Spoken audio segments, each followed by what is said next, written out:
आस्था का महापर्व छठ। महापर्व की महिमा अपरंपार। मनोकामना पूरी करने के लिए 36 घंटे का कठिन तप। छठ के शुरुआत की क्या है मान्यता?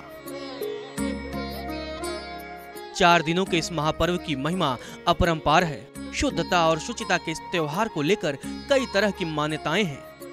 पारिवारिक सुख, समृद्धि और मनोवांछित फल पाने को लेकर ये पर्व बहुत ही महत्वपूर्ण माना जाता है। हालांकि छठ मैया को प्रसन्न करने के लिए कठिन तप से होकर गुजरना पड़ता है। 36 घंटे का निर्जला व्रत रखना पड़ता है। व्रती को 36 घंटे तक बिना कुछ खाए पिए रहना पड़ता है। छठ के व्रत को लेकर भी कई तरह की मान्यताएं हैं। छठ के शुरुआत की क्या है मान्यता? मान्यताओं के मुताबिक छठ पर्व की शुरुआत महाभारत काल में हुई थी। सबसे पहले सूर्य पुत्र कर्ण ने सूर्य देव की उपासना शुरू की। वो प्रतिदिन घंटों कमर तक पानी में खड़े होकर सूर्य देव को अर्घ्य देते थे। सूर्य देव की कृपा से ही वो महान योद्धा बने। एक और मान्यता भी महाभारत काल से ही जुड़ी है। कहा जाता है कि जब पांडव अपना सारा राजपाट जुए में हार गए थे, तब भगवान श्री कृष्ण के बताने पर द्रौपदी ने छठ का व्रत रखा, जिसके बाद उनकी मनोकामनाएं पूरी हुई और पांडवों को राजपाट वापस मिला।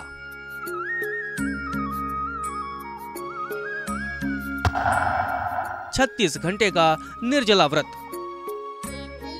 4 दिनों के छठ पूजा की शुरुआत नहाए खाए से होती है। इसमें व्रती स्नान करके पवित्र तरीके से सेंधा नमक और घी में बने शुद्ध शाकाहारी भोजन ग्रहण कर पर्व का शुभारंभ करते हैं।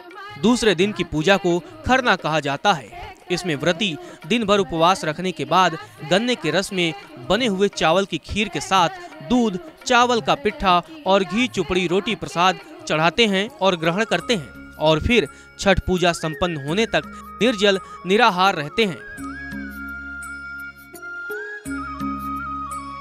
तीसरे दिन डूबते सूर्य को अर्घ्य अर्पण किया जाता है। चौथे दिन सूर्योदय से पहले व्रती और उनके परिजन नदी और तालाब के घाट पर पहुंच जाते हैं और फिर उगते सूरज को अर्घ्य देने के साथ छठ महापर्व संपन्न होता है।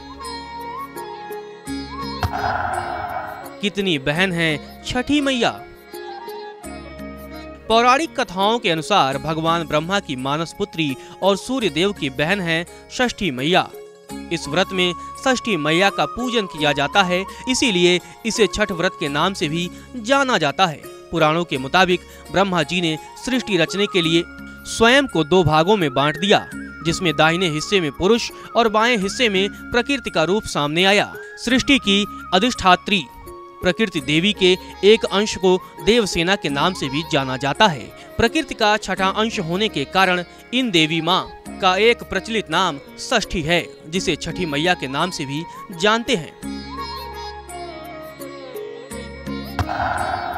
भगवान राम और सीता ने किया था छठ का व्रत।